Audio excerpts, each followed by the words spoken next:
I gotta say, first and foremost, this film was a blast, just as much as the first one. But in comparison to the first one, this one's interesting for your characters' relationships in that you were both on very different paths, and that Laurie's in the hospital for half the movie while Allison's out hunting everybody down. I mean, what was that like for you two, from a creative standpoint, in comparison to the first film? Andy?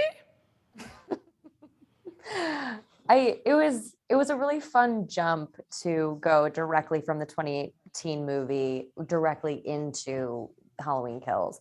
There wasn't much time lost. You immediately pick back up and you're starting at like 150 miles an hour, and you just kind of keep your foot on the accelerator all the way through the end. It I'm fortunate that I had a director like David Gordon Green that was able to kind of guide me through these transitions that happen so quickly for a young person like Allison to be literally in school that afternoon and then picking up a gun and going to hunt Michael Myers down, and how to make that honest and true and grounded in a way that felt accessible and real. Very fortunate for David Gordon Green and kind of what he brought to the table in order to help me kind of make that curve. And of course, I'm in a fucking hospital gown for half the movie. Thank you very much, everyone. Look damn good in it, though. No, I do not look good in it. Nobody Yay, looks good in a Meg. hospital. Nobody looks good in a hospital gown. It's the truth. And so it was very frustrating and difficult for me because I had to, you have to restrain yourself. It's a restrained time. She was a warrior, and now she is rendered impotent. And it was challenging for me. It was also frustrating because, everybody else is, having this experience out in the world, and I don't leave the hospital. I'm in the truck, and then I'm in the hospital the rest of the movie. So it was challenging for me. It was challenging. Thank you both so much. Hi, Gil Macias here from Looper.com. My question is for Andy. Andy, I've read a few articles about Halloween Kills already, and I see people referring to you as a scream queen. So after Halloween Ends comes out next year, that'll be 3 Halloween films. You did Sun, you led Sun earlier this year, that horror film. I'm just wondering, do you plan to embrace that title and the horror genre? And Michael Myers has been around for 40 years. He ain't going anywhere. If he's around for another 40, do you see yourself returning to the franchise as often as Jamie Lee Curtis did? So I believe that my on-screen grandmother is the one that kind of originated the term Scream Queen back in 1978. And to be perfectly honest, I do not feel like I have earned that title yet. I feel like I'm working my way towards it, and I will wear that badge with so much pride and so much honor when I get to that point. I feel like I'm at this point like a Scream princess, maybe. We're working our way up. Well, if I may, your rendition of Do It, I think, elevated you to the crown. But I don't know about all y'all, but that moment in this movie is, wow. Thank you, Jamie. Hi, my name is Jack Duran from San Diego Red and Yahoo News. It's so great, and I feel so honored being here talking to you. My question is for both of you. If you could pick one favorite moment of the entire saga, whether if it's in front of the camera or behind it, which one would it be and why? In this movie particularly, or the two entire movies? saga, in front of the camera or behind it, behind the scenes? I don't know. I'm going to vote that when Andy, Judy, and I are in the back of the truck in the 2021 movie, it was about 4:00 in the morning. It was cold. We were alone in the truck because the camera department, there was a camera person outside, and we were on a rig. And I just remember the warmth of them leaning on me. Here we were, these 3 actresses, late at night on a cold night, driving back and forth in this truck. covered in blood. It's sticky. And yet there was this sort of magical feeling. I remember it very well. Andy, do you remember that I moment? remember that very clearly. We also had Yeah. a bucket of blood that Oh, was yeah. in the truck bed with us that was off screen, but that was pretty epic as well. I have such a fond memory for the truck bed in both movies. The first movie was the last time that the three of us were on screen together in the 2018 movie.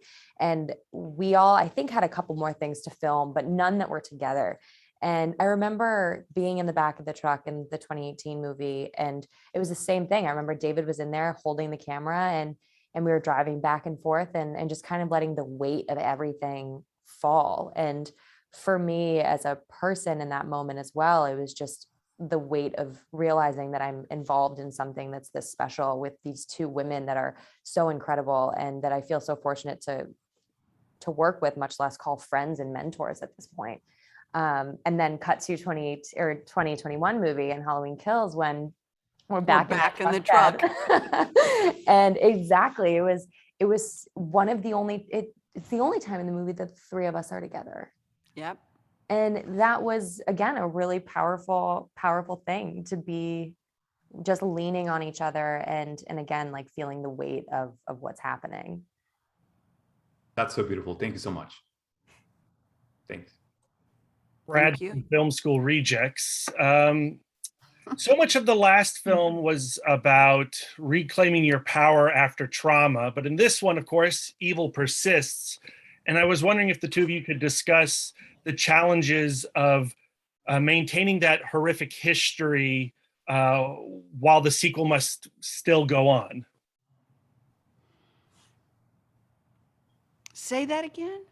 Well, like, so the first film, the last film, is about reclaiming the power after a traumatic event. Yes. But Michael Myers lives after that event. And now you're having to confront that. But as an actor, you don't want to, pay due disrespect to the achievement that you did in the past film, your character achieved in the last film. So how do you reconcile with the action and the adventure of a sequel, having had that apex already? Wow, that's a deep film school kind of question. I don't know, Andy. I would simply say that the beauty of movies is the past is irrelevant. That you're so in the present moment of each moment. Each moment leads to the next moment. And I just don't think there's a moment. This moment, there is no time for thinking for anybody. It is 0 to 60, and it's 60 for the rest of the movie. It feels very high octane, very frenzied, and I just don't think you're carrying the past with you. The shock for Laurie that Michael's not dead is so palpable and real. And Anthony is so great in that scene. He's such a terrific actor. Yes. And he brings this raw rage to this part. And, that's a scene where he was a little boy and I was his babysitter, and he says, "You protected me. I will protect you. What do we do?" And we fight. It was intense. All of it was intense. That's all I can say, is that there was no thinking for me. Andy?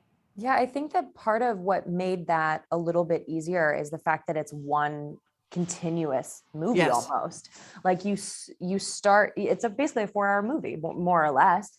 And if you then look at it that way, then you're picking up at Halloween Kills basically at the climax. And that's what that reads as, is that kind of intense act. And I think that there also was so much change that did happen and that is lasting. And you see then, you get to see them as a family, like a united family for the first time. You get a glimpse of it at the end of the 2018 movie, but it's really nice to get to see these women genuinely leaning on each other like they are in the back of this truck and inspiring each other. And Allison definitely picks up the torch and goes out there because she's inspired by her grandmother and she wants to do it right and do it when Laurie can't. Thank you. Hello, Brian Particelli from 2fab.com here. Jamie, I got to ask what your first conversation with Kyle was like after she was cast in the film, and were you kind of bummed you didn't have any scenes together? You know what? I love Kyle. I respect Kyle. I don't know her well. She and I are not girlfriends. We don't hang out. I texted her obviously and was like, so excited to see you. Me too. When we saw each other on set, we cried. I mean, we just cried. I mean, the truth is, there's, as I said before, there are a lot of people we've lost. There's a lot of time, time and tide. Has happened for all of us. You, me, Andy, all of our friends here in the Zoom, everybody on the crew here. Life goes on and life is in session. So, I would love to be able to come up with something quippy and cute, but the truth is we cried. Could we maybe see you together in the next one? Well, you never know. Thank you.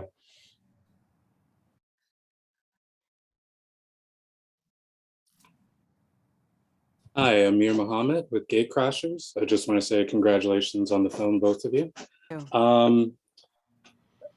Throughout the movie, and even with the 2018 movie, there's this idea of passing the torch from Laurie to Karen and even to Allison, as we see within Halloween Kills. I wanted to ask the two of you, what does this idea of the final girl mean to you two in this horror space? Amy, you take this first. So I had never heard the term, just so you know, I never went to film school. I'm not a film nerd. I'm a film fan, but I'm not a fan of the genre, so I'm not knee deep in it. I just participate in it. And prior to making these new Halloween films, I had, a couple years before I heard the word Final Girls. I had never heard the word Final Girls before. I didn't understand there was that, there are textbooks that talk about final girls and chainsaws, and I didn't understand really what that meant. And of course, back in 1978, Laurie just survived. I didn't know she was a final girl. I didn't know what that meant. And now, of course, that word, that term has taken on big significance. And it's about survival. And it's about the tenacity of women to survive, because the truth is women have survived through a lot, not just in horror films, in life. And I think that the badge of honor of being a final girl is obviously a badge of survival. That's what I would say. Andy? That is very, very well said. Okay. I approve of your answer, Jamie. Okay. Well, thank you.